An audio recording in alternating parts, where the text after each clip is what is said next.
This video was made possible by our generous supporters on Patreon. Check out patreon.com/NWR for all the details.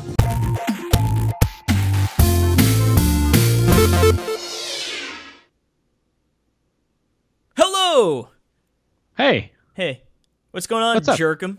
Oh, nothing. I just am hanging out with my... I guess I'm hanging out with my Switch Lite. Ooh, look at that Yeah. sucker. It is so tiny. It's very tiny. It's here. It looks like a Vita. Yeah. Here's the DS. Just because, why not? Here's the the DS Lite next to the... Oh, it's Can you hard stack them? As in put the DS Lite over, like, in the corner, you know what I mean? Like, yeah, line it up. Okay. So it's about... Here. It's about 1.5, maybe a little less than 1.5, 1 1/3 DSs. Sure. Yeah, there you go. All right, that's our segment. We'll catch you All next right, time. thanks for watching, everyone. Yeah, that was fun. So we're here, Perry, Talk Nintendo Podcast, as we do. You've got your hands on the Switch Lite here, obviously, as you can see. I do.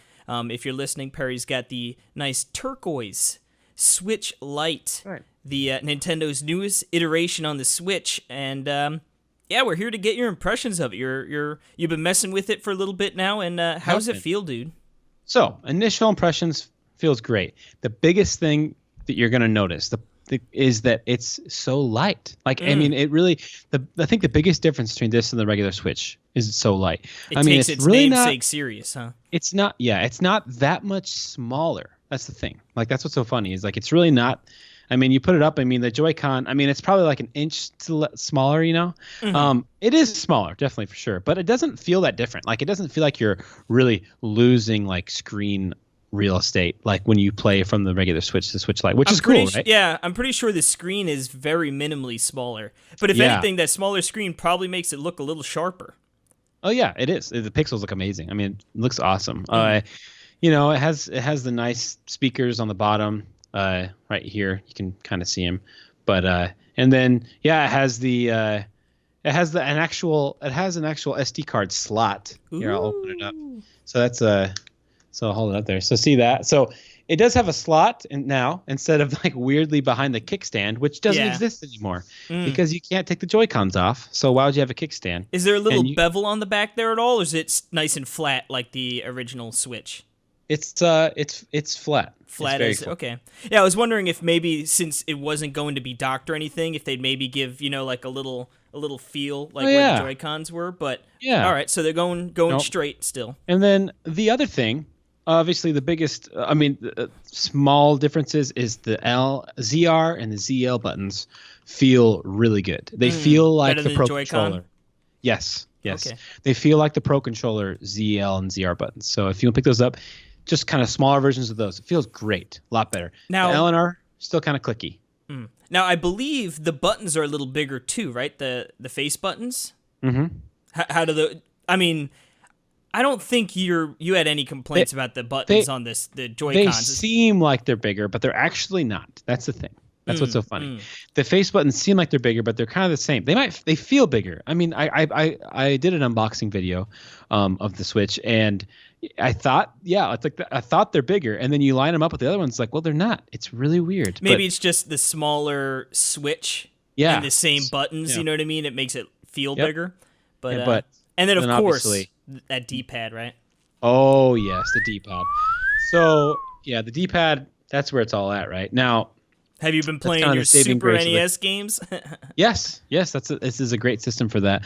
The thing, it feels, if I would compare it between the vast scope of all Nintendo D-pads, I would compare it the most to the 2DS, the original doorstop 2DS D-pad.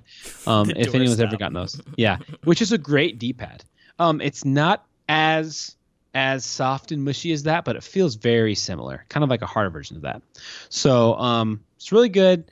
I've been liking it. It looks great. I haven't really noticed. It's funny. I was just gonna say I haven't really noticed a battery a battery difference, and now my console battery's low. Battery. Yeah. Oh, naturally. But it feels great. Easy to put games on, but there's big butt factor, huh? I was really happy with it. You know, it looks great.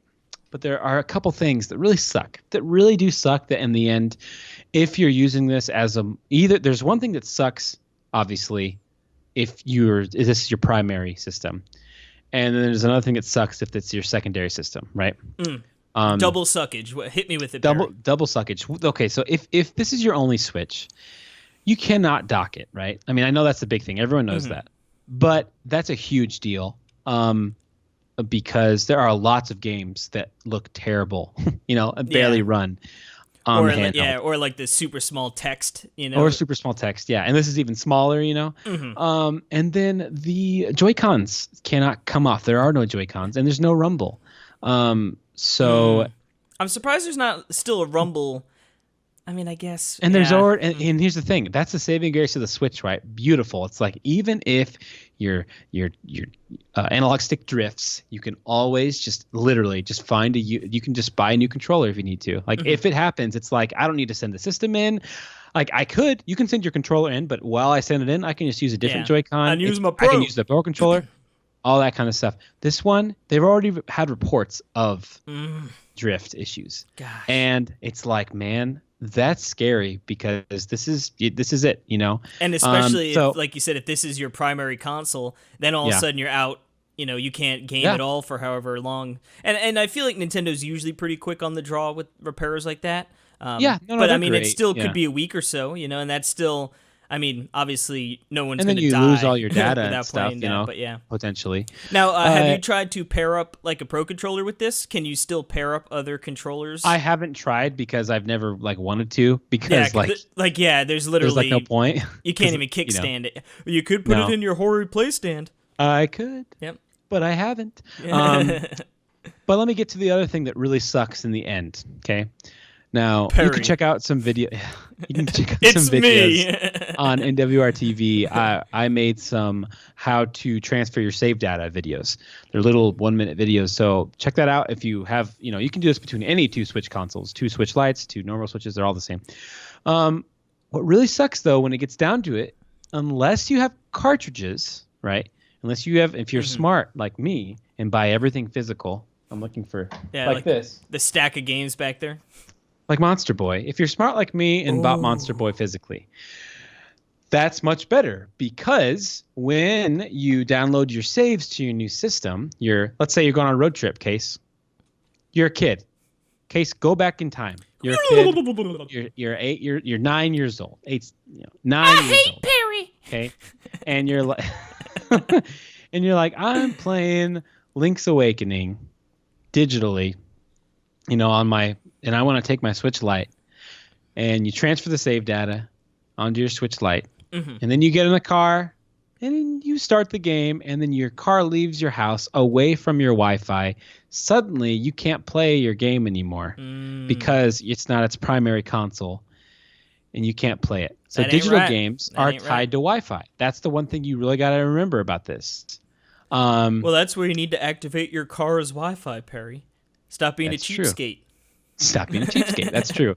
But I mean, you always have to be tethered to Wi-Fi. So that does limit its portability. So if you have physical game cartridges, if you bought Link's Awakening physically, like I did, then you can just put it right into your Switch and then take it and go and download your saves. But all the digital games are really tethered to Wi-Fi. Now, I'm sure there's a way that you can switch your Switch Lite to the primary console. Switch your Switch? Yeah, switch your Switch. Switch your Switch. To the primary console, and then that's your one that you can use everywhere. That would probably be the way to go. It makes the most sense, right? So you could do that. That might be a little hard. I don't know if that's even possible. Probably is, but that's the downside. But when it comes down to it, I played my Switch for a really long time. I put lots of hours on it.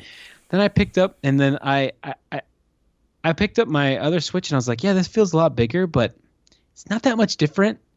And it's fully functional, fully portable. I can take the Joy-Cons off. The screen is even a little bigger. I mean, it's so funny when you come down to it. It's like all the things that make it, like all the things in the Switch Lite, when it's just like kind of like a really limited console. And I don't hate it. It's just compared to the normal Switch. I mean, it's definitely like a 2DS compared to the 3DS, which we all knew coming out.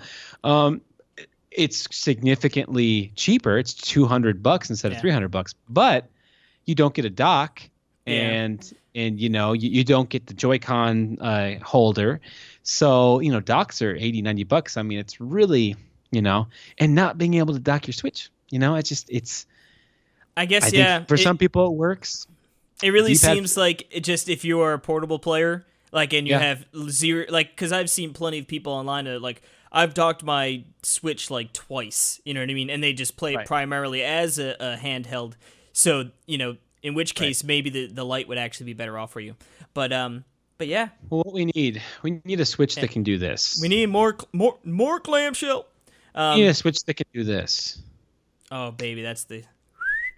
You need a Switch that can do this. Look at you with all... weird flex. He's flexing all those DS. You need a Switch that can do this. What a nerd.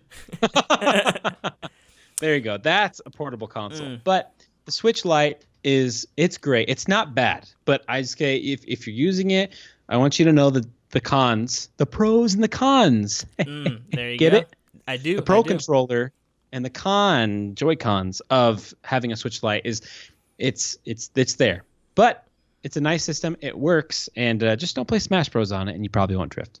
Boom, there you go. Now, real quick before we end this little video, I do have a tidbit. Now, of course, if you're watching this on YouTube, we have a weekly show, Talk Nintendo podcast, where we have a full show. This is just a snippet. I do have a tiny little bit that I was saving for the news block, but since you showed Monster Boy, I'll probably reiterate in the news block. But they have a patch. Did you see that? Where you can change the UI and the HUD within that game to match your Switch Lite colors. So you can change it to the yellow, turquoise, or the gray, which I thought was really cool. That is so weird. And how weird that I had the game right next to me. I did not plan that. That's crazy. Yeah. Boom. There you have that is cool.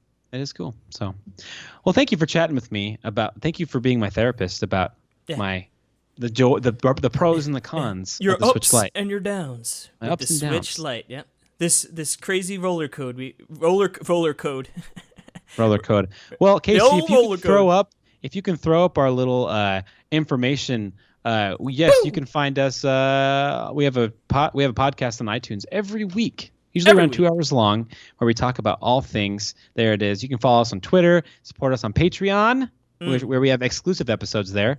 And, of course, our website is NintendoWorldReport.com. Thank you so much, everyone, for watching, and we'll catch you sometime in the near future. This video was made possible by our generous supporters on Patreon. Did you know that Nintendo World Report is funded directly by fans like you? When you support Nintendo World Report on Patreon, you get immediate access to multiple exclusive podcasts every month, exclusive Discord channels, an early look at select content, and more. All for as little as $1 a month. Check out patreon.com/NWR for all the details.